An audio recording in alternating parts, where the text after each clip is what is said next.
तो मित्रों अब है 18 अक्टूबर मंगलवार। यूपीएससी प्रीलिम्स को 222 दिन बचे हैं और हम देखते हैं ये इंडियन एक्सप्रेस में जाने लायक चीज़ क्या। सबसे पहले एक एथिक्स की केस स्टडी से ही शुरू करते हैं। गुजरात विद्यापीठ जिसकी स्थापना गांधी जी ने खुद 1920 में की थी, तो वो एक जात की यूनिवर्सिटी है, तो उसका चांसलर होगा।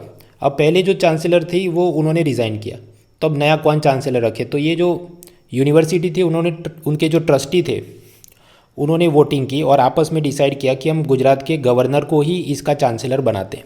अब 24 लोगों में मेजोरिटी ने ऐसा यस में वोट किया, 9 लोगों को मज़ा नहीं आया। खैर वो तब चुप रहे। फिर होता यह है कि गवर्नर के पास इनविटेशन भेजा जाता है कि आप आइए और यूनिवर्सिटी के चांसलर बनिए। गवर्नर ने एक्सेप्ट भी कर लिया। उसके बाद अभी ये जो 9 लोग हैं उन्होंने लेटर लिखा है और खुद रिज़ाइन कर दिया, और गवर्नर को वो बोल रहे हैं कि नहीं आप गांधीवादी हैं ऐसा हम कैसे मान लें, क्योंकि आप तो सिर्फ गाय भैंस पालते हैं और नेचुरल फार्मिंग करते हैं, पर नहीं गांधी फिलोसॉफी उससे भी ज़्यादा है। मतलब वो ऐसा कुछ चाहते होंगे कि तुमने गांधी जी पे पीएचडी नहीं किया, तुमने गांधी जी पे 10 किताब नहीं लिखी, तुम्हारी सोशल मीडिया और दुनिया में ऐसी इमेज नहीं है कि तुम गांधीवादी हो, तो इसलिए तुम्हारा ये विद्यापीठ में आना ठीक नहीं होगा वगैरह वगैरह। सो द क्वेश्चन, वैसे यूपीएससी में इसकी केस स्टडी सीधी नहीं बनेगी क्योंकि यहाँ पर प्रोटागोनिस्ट गवर्नर खुद है, लेकिन बनाते हैं ताकि आपका वो लीडरशिप एंड कैरेक्टर की समझ आपको दिमाग में बैठे। तो मान लीजिए आप एक गवर्नर हैं और ये सब हो चुका है कि एक यूनिवर्सिटी ने आपको इनवाइट किया कि आप हमारे चांसलर बनो, आपने एक्सेप्ट भी किया। अब ये यूनिवर्सिटी के 24 में से 9 ट्रस्टी रिज़ाइन कर रहे हैं और वो बोल रहे हैं कि तुम भी चले जाओ, तुम गांधीवादी नहीं हो, तुम्हारा वगैरह वगैरह। तो क्या आप छोड़ देंगे? जवाब है नहीं छोड़ना चाहिए। क्यों?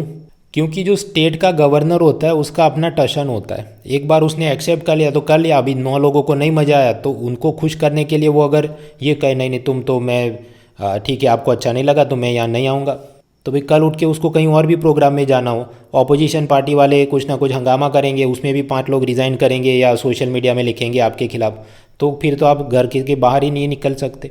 जो गवर्नर है वो स्टेट का सेरेमोनियल हेड है, तो उसका टशन होता है। उसने रिएक्ट भी नहीं करना चाहिए कि तुम लोगों ने बुलाई, तुम लोग नहीं चाहते मैं आऊँ लेकिन मैं तो आऊँगा वगैरह। ही शुड नॉट इवन से सच थिंग्स। वो सब टशन दिखाना, मतलब बोल के नहीं दिखाना होता है, वो अपने आप दिखते रहता है। He is the governor. अब प्रश्न ये तो सीधा दे कि गवर्नर प्रोटागोनिस्ट है, ऐसी तो केस स्टडी यूपीएससी में आए सोचना मुश्किल है। पर दूसरा कुछ बने कि मान लीजिए आप एक आईएएस ऑफिसर हैं और आप डिस्ट्रिक्ट कलेक्टर बनते हैं, तो डिस्ट्रिक्ट में बहुत सारे अलग अलग, मान लीजिए कोई रेड क्रॉस सोसाइटी है, ब्लड डोनेशन सोसाइटी है, टेनिस क्लब है, फुटबॉल क्लब है, लाइब्रेरी है, ऐसी कई अलग अलग क्लब्स एंड ऑर्गेनाइजेशन में आपको वो लोग बुलाएंगे कि सर आप हमारे प्रेसिडेंट बन जाओ, और आप मान लीजिए बन जाते हैं। और उसी क्लब के अंदर कुछ और भी मेंबर होंगे जिनकी खुद की तमन्ना होगी कि हमको प्रेसिडेंट बनना था, इसको क्यों बना दिया, तो वो आपके खिलाफ सोशल मीडिया में कीचड़ भी उछालेंगे। वो मांग करेंगे कि आप छोड़ के चले जाइए, आप इसके लिए क्वालिफाइड नहीं हैं।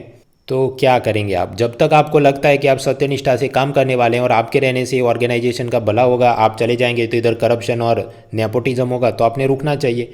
इट डजेंट मैटर कौन कीचड़ उछालता है, कौन आपको पसंद नहीं करता। दुनिया में हज़ारों लोग हैं, हर आदमी आपको पसंद करे ये ज़रूरी नहीं है।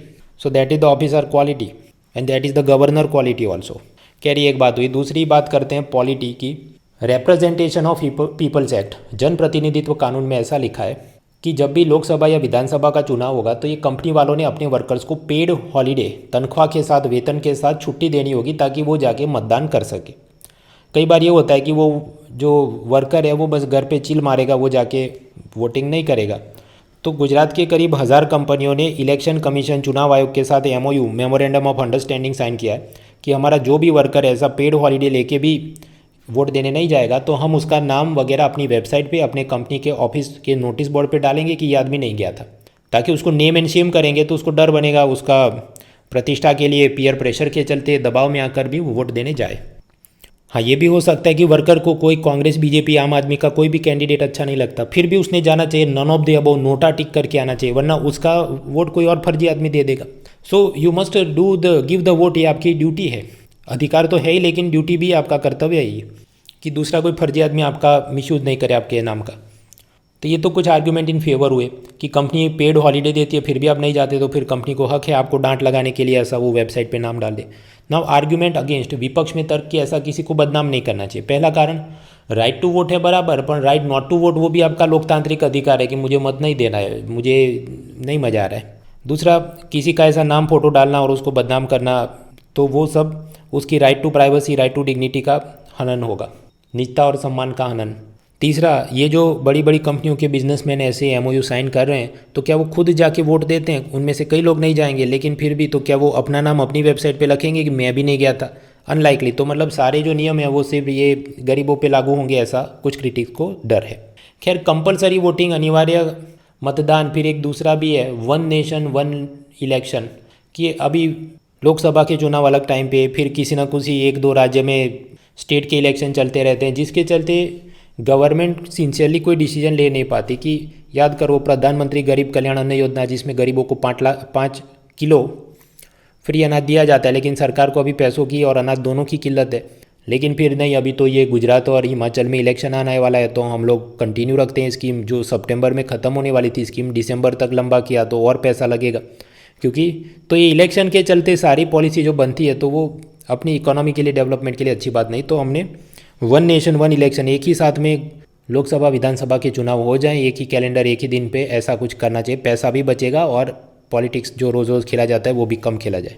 तो ये सब कंबाइंड चीज़ें, वो बड़ा सा निबंध लिखना है या कुछ मेंस में लिखना हो तो सोचने के विषय। आगे बढ़ते हैं पेज 2। तो जस्टिस यशवंत चंद्रचूड़ भारत के 50वें चीफ जस्टिस ऑफ इंडिया बनते हैं। इनके पिताजी वाई.वी. चंद्रचूड़, वो भारत के लॉन्गेस्ट सर्विंग, करीब 8 साल या 7 साल तक उन्होंने वो चीफ जस्टिस रहे थे। इनका कार्यकाल शायद 2 साल का रहने वाला है। आगे बढ़ते हैं तो फिर पेज 3, 4, 5, 6, 7, यही सब इधर उधर के एडवर्टाइजमेंट हैं।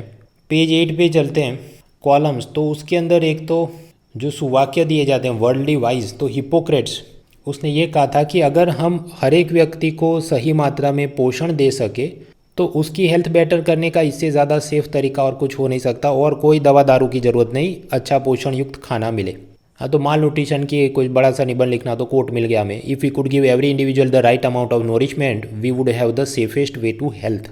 कॉलम्स में सी राजा मोहन और वो सब इंडिया, चाइना, वाशिंगटन, बीजिंग पढ़ सकते हैं आप।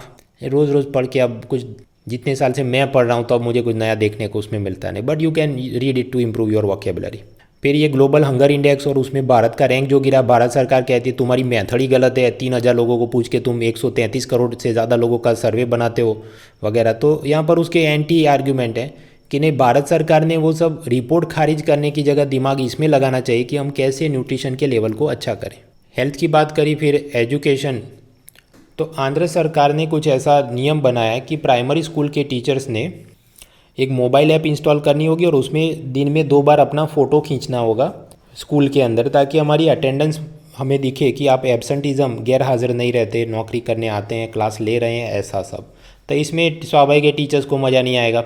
और फिर यहाँ जो लंबी सी कॉलम लिखी, उनका ये कहना है कि अगर 2 बार कंपलसरी टीचर की अटेंडेंस मार्क भी करोगे तो उससे लर्निंग आउटकम बेहतर नहीं होने वाले। जो आलसी टीचर है वो आलसी ही पढ़ाएगा।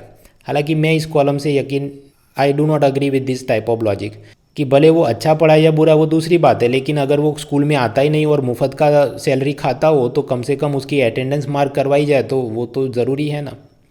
ये लॉजिक पे तो मतलब कोई पुलिस वाला भी आए नहीं आए क्या फ़र्क पड़ता है, क्राइम तो कम नहीं हो रहा है तो उसकी भी अटेंडेंस मार्क नहीं करनी चाहिए। That doesn't make any logical sense.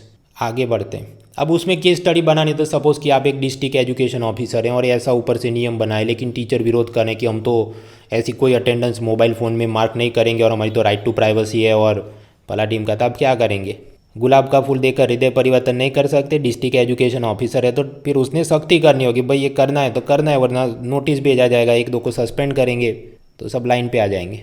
I will try to convince them.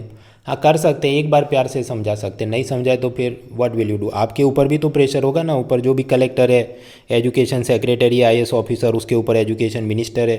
आप नहीं करेंगे तो आपका ट्रांसफ़र कर देंगे वो लोग। फिर कुछ एक पीडियाट्रिशियन, मतलब बाल रोग विशेषज्ञ जो डॉक्टर होता है बंगाल के, दिलीप महालानबिस, तो 70s के ज़माने में उन्होंने पाया बहुत सारे लोगों को दस्त यानी डायरिया हो गए थे और कुछ ठीक इलाज नहीं चल रहा था।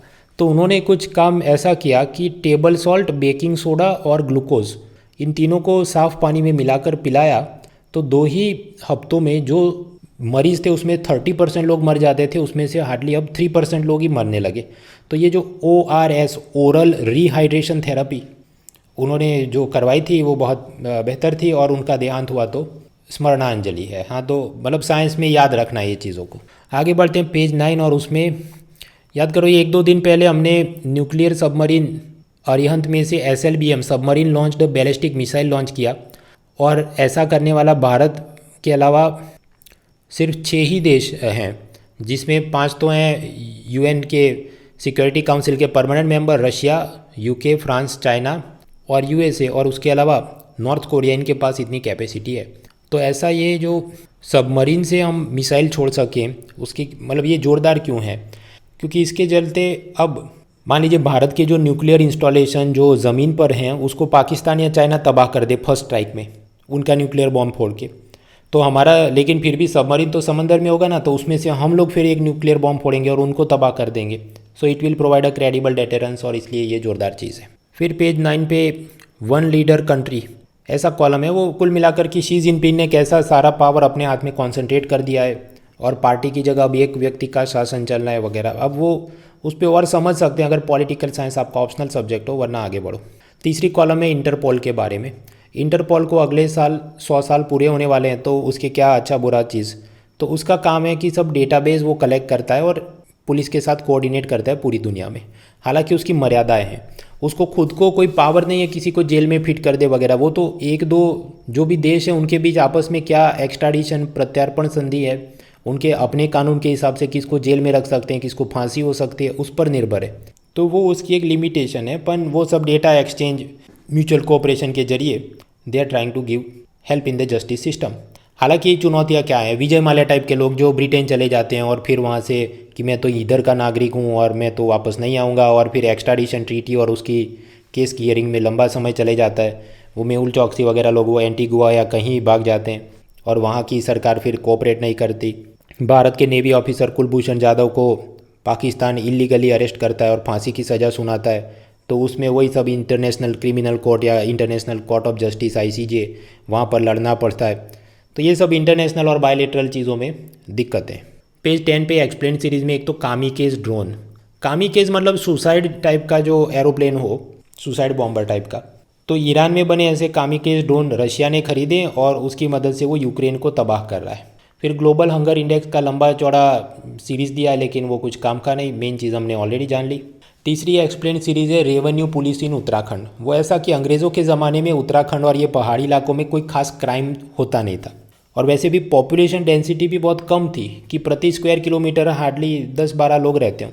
तो उतने लोगों के लिए पुलिस रखना, थाना चलाना वो फाइनेंशियली वायबल चीज़ नहीं थी। तो अंग्रेज़ों ने ये सोचा कि क्यों ना यहाँ पर जो रेवेन्यू ऑफिसर हैं जिनका काम होता है लगान वसूल करना, उन्हीं को हम पुलिस वाले पावर देते हैं कि छोटे मोटे ये चोरी मारपीट के जो केस हैं आप ही लोगों को पकड़ना, आप ही अरेस्ट करना, आप ही सब पंचनामा करना वगैरह, FIR भी आप ही लिख देना वगैरह। अब आज़ादी के बाद भी ये सिस्टम कैरी फॉरवर्ड हुई है। पता ये चला कि उत्तराखंड में एक वो लड़की कुछ होटल में रिसेप्शन का काम करती थी और या उसका कुछ सेक्सुअल हैरेसमेंट हो रहा था, फिर या तो उसने सुसाइड किया या उसकी हत्या हुई, ऐसी पूरी जो मैटर है उसमें पता चला कि ये जो रेवेन्यू पुलिस है, मतलब डिस्ट्रिक्ट रेवेन्यू ऑफिशियल, ये जो कलेक्टर होता है उसके नीचे जो तहसीलदार वगैरह लोग होते हैं, उन्होंने केस को दबाने की कोशिश की थी। तो रेवेन्यू पुलिस बेकार है, हमको ट्रेडिशनल पारंपरिक जो खाकी वर्दी वाली पुलिस होती है ऐसी चीज़ होनी चाहिए। कोरोना के नए वेरिएंट निकल रहे हैं, लेकिन वो XBB BF7 वगैरह कुछ ज़ोरदार ओमिक्रॉन या ऐसा नाम हो तो हम याद करने बैठे। पेज 11 वो सब ज्वेलरी के एडवर्टाइजमेंट है। पेज 12 मुस्लिम लड़की 16 साल की उम्र में शादी करे तो वो वैध है कि नहीं। मेरे ख्याल से पिछले साल भी हमने ये केस देखा था कि पंजाब हरियाणा हाई कोर्ट में कोई एक केस आया कि मुस्लिम लड़की की शादी 16 साल की उम्र में हो रही है, लेकिन अगर हम देखिए पॉक्सको act, protection of children from sexual offences act 2012, तो उसमें तो ये सब गलत माना जाएगा। लेकिन वो लड़की और उसका पति, वो लोग मतलब उन्होंने शायद लव मैरिज किया होगा और उनके फैमिली को राज नहीं आ रहा है, तो ये दोनों ने पंजाब हरियाणा हाई कोर्ट में ऐसा किया कि हमारी आप रक्षा कीजिए, और हाई कोर्ट ने ये कहा कि हाँ बराबर है, मुस्लिम लड़की की जो शादी होती है वो मुस्लिम पर्सनल लॉ के हिसाब से होती है, तो 16 साल पे जो हुई वो भी वैध है। लेकिन इसके खिलाफ अब सुप्रीम कोर्ट में आगे मैटर चल रहा है, तो सॉलिसिटर जनरल का ये कहना है कि नहीं ये तो गलत है, हम तो पॉक्सको एक्ट के हिसाब से चलें तो ये गलत है, 18 ईयर्स पे शादी होनी चाहिए। तो अब सुप्रीम कोर्ट फाइनल डिसीजन देगा, फिर हम लोग इसको वापस देखेंगे। तो इसके साथ जुड़े और क्या मुद्दे होंगे, वही सब यूनिफॉर्म सिविल कोड, समान नागरिक संहिता की जो मैरिज, अडॉप्शन, बच्चा गोद लेना, डाइवोर्स, तलाक, इनहेरिटेंस, विरासत में जो जागीर मिलना, तो ये सब जो चीज़ें होती है फैमिली मैटर्स, उसमें सब धर्म के कानून एक समान होने चाहिए कि नहीं। और वो गोवा या कहीं पर है कि पोर्टुगल सिस्टम में पहले से हैं लेकिन उसमें भी कुछ अपवाद हैं। हो सकता है अभी वापस इसकी एक्सप्लेन सीरीज चले तो हर बार पढ़ने नहीं बैठेंगे, वो जब आए तब देखेंगे। Page 14 politics. अब उसमें कुछ ऐसा है कि उत्तर प्रदेश की स्टेट पुलिस उत्तराखंड में गई थी कोई माइनिंग माफिया को पकड़ने के लिए, और वो कुछ मारपीट हुआ, गोलीबारी हुई, उसमें एक महिला का भी मृत्यु हो गई। तो उस पर ये पुलिस वहाँ क्यों गई थी और उसकी तू में चल रही, लेकिन ये बहुत अभी काम का नहीं। ऐसा पहले भी हुआ था, पंजाब पुलिस कुछ लीडर को पकड़ने के लिए दिल्ली जाती है और फिर पुलिस, दो स्टेट की पुलिस के बीच जो झगड़ा होता है। पेज 15 इंटरनेशनल रिलेशन और समाचार में वर्ल्ड न्यूज़ में, फिजी नाम के देश में जो कि साउथ पैसिफिक ओशन में है, वहाँ पर वर्ल्ड हिंदी कॉन्फ्रेंस, विश्व हिंदी ये परिषद, वो समारोह होगा अगले साल। पाकिस्तान जो फाइनेंशियल एक्शन टास्क फोर्स की ग्रे लिस्ट में था क्योंकि वहाँ पर मनी लॉन्ड्रिंग, टेरर फाइनेंस को काफ़ी मदद की जाती थी, तो लेकिन उसकी पुलिस, कोर्ट और कानून व्यवस्था में और सख्ती की गई है, जिसको देखते हुए रिव्यू के बाद अब हो सकता है अक्टूबर की जो नेक्स्ट मीटिंग होगी उसमें पाकिस्तान को फाइनेंशियल एक्शन टास्क फोर्स की ग्रे लिस्ट से हटा दिया जाएगा, ऐसा हो सकता है। तो इसके क्या फ़ायदे होंगे, फिर वहाँ पर एफडीआई, एफपीआई, फॉरेन इन्वेस्टर वो आसानी से आ पाएंगे। वरना अमेरिका में उसकी सेबी और सेंट्रल बैंक ने ऐसे नियम बनाए हो कि जो भी देश एफएटीएफ की ग्रे लिस्ट में है जैसे पाकिस्तान, या ब्लैक लिस्ट में है जैसे नॉर्थ कोरिया और ईरान, तो वहाँ पैसा इन्वेस्ट नहीं कर सकते। लेकिन अब ग्रे लिस्ट से हट जाएगा तो इसका मतलब दे देना दन इसमें पैसा इन्वेस्ट कर सकते हैं बोल के वहाँ आ सकता है। हालांकि मुझे नहीं लगता बहुत ज़्यादा पैसा आ जाएगा क्योंकि इसकी इकोनॉमी पहले ही बर्बाद है और अभी तो फ्लड्स के चलते और बर्बाद है। तो फॉरेन इन्वेस्टर सिर्फ ये देख के नहीं आता कि आप एफएटीएफ ग्रे लिस्ट में, दूसरा भी तो पोटेंशियल देखेगा, वगैरह वगैरह। कुछ दिन पहले याद करो हमने पढ़ा था कि कैसे साउथ कोरिया में नियम है कि कंपलसरी मिलिट्री सर्विस आपको करनी पड़ती है 2 साल के लिए नौजवानों को। लेकिन वहाँ पर अगर कोई ओलंपिक वाला एथलीट है, कोई क्लासिकल म्यूज़िक का जानकार है, तो उसको इसमें छूट दी जाती है।